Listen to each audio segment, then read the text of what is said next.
ఎన్నికల సందర్భంలో మనం హామీ ఇచ్చాం సార్ ప్రజలకు. అంటే చాలా సంవత్సరాల నుండి ఈ సమస్య పెండింగ్లో ఉంది. గతంలో ఎమ్మెల్యే గారికి చెప్పాం, అంతకుముందు ఎమ్మెల్యే గారికి చెప్పాం. ఇంటికి వెళ్ళి కూడా స్పందన కార్యక్రమంలో కూడా ఇచ్చాం. వాళ్ళు ఎమ్మెల్యే ఇంటి దగ్గరికి వెళ్ళి ఇచ్చాం. చేస్తామని చెప్పారు కానీ ఇప్పుడు వరకు చేయలేదు. కానీ మన ప్రభుత్వం వచ్చిన తర్వాత ఖచ్చితంగా జరుగుతుందని చెప్పి మనం ప్రజలకు కూడా ఖచ్చితంగా గట్టిగా చెప్పాము ఆ రోజు. ఎంతసేపు అది తొందరలో చేస్తామని చెప్పేసి చెప్పాం. కానీ ఇప్పటిదాకా సాగు చేస్తున్నారు. ఈ ఏడాది అయినా సాగు తప్పనిసరిగా ఆపాలని చెప్పేసి చెరువు సాధన కమిటీ పాండవగల ప్రజలందరూ కూడా కోరుతున్నారు. అది ఖచ్చితంగా ఈసారి ఆపగలము అనేటువంటి నమ్మకం ప్రజల్లో ఉంది. తప్పనిసరిగా ఇది ఆపాలి. కోర్టులో కేసు పెండింగ్ ఉంది. ఆ పెండింగ్లో ఉన్నటువంటి కేసు ఇప్పటిదాకా మీరు చూస్తూనే ఉన్నారు. గ్రీవెన్స్లో కూడా మనం 3 సార్లు ఇచ్చాం. మీరున్నప్పుడు 2 సార్లు ఇచ్చాం. మీకు కూడా కేసు కట్ట అవన్నీ కూడా ఇచ్చాం సార్. డీటెయిల్స్ చూసుకోండి అని చెప్పేసి ఒకసారి వాటిని కూడా స్టడీ చేసి ఉంటే పర్లేదు. చేయకపోతే మరొకసారి ఆదోని పాండవగల్ పెద్ద చెరువు సాధన కమిటీ, దీన్ని మా తాహేర్ అన్న, జనసేన ముఖ్యమైన నాయకులు, మిగతా ఆ ఊరి పెద్దలందరూ కూడా పాండవగల్లు గ్రామంలో ఆదోని మండలానికి సంబంధించి చెరువును ఆక్రమించిన దుర్మార్గుల మీద పోరాటం చేస్తా ఉన్నారు.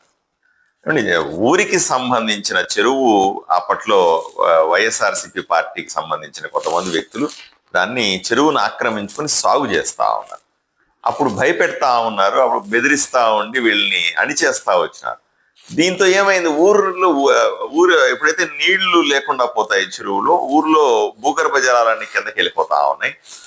బోర్లో నీళ్లు లేకుండా పోయినాయి, తాగడానికి నీళ్లు లేకుండా పోయి, కనీసం పశువులు తాగడానికి కూడా చెరువులో మంచినీళ్ళు లేకుండా పోయే పరిస్థితి.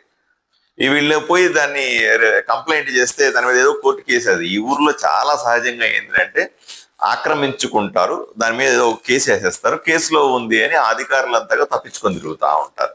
ఇదే జరిగింది ఇక్కడ కూడా. అయ్యా, ఊరికి సంబంధించి, వ్యక్తిగతం కూడా కాదు, ఊరికి సంబంధించిన సమస్య, దీన్ని తీర్చాలని వాళ్ళు గట్టిగా కోరుకుంటారు. ఎన్నికల సందర్భంలో కూడా నేను పాండవగలికి వెళ్ళినప్పుడు కానీ చాలా సందర్భాల్లో మేము, తాహేర్ గారు, మా జనసేన నాయకులు, కూటమి నాయకులందరూ కలిసి ఈ సమస్యను పరిష్కరిస్తామని చెప్పున్నాం. దీనికి సంబంధించి నేను అయిన వెంటనే కూడా ఉత్తరం కూడా రాశాను. కలెక్టర్ గారు ఒక లెటర్ రాసి, ఏమంటే ఈ సమస్యను పరిష్కరించండి, ఈ కోర్టు కేసులు తెగవు అంటే ఫస్ట్ అక్కడ వ్యవసాయం చేయడం ఆపండి.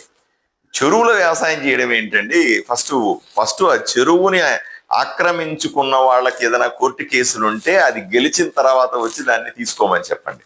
అప్పటిదాకా అక్కడ ఊరి చెరువుగా ఉంచండి, నీళ్లు నిలబడతాయి. అక్కడ వర్షాకాలం వచ్చే నెల వర్షం పడే పరిస్థితి ఉంది. వర్షాలు పడితే నీళ్లు నిలిస్తే దాన్ని ఊరి బాగుపడుతుంది అని చెప్తా ఉన్నాం.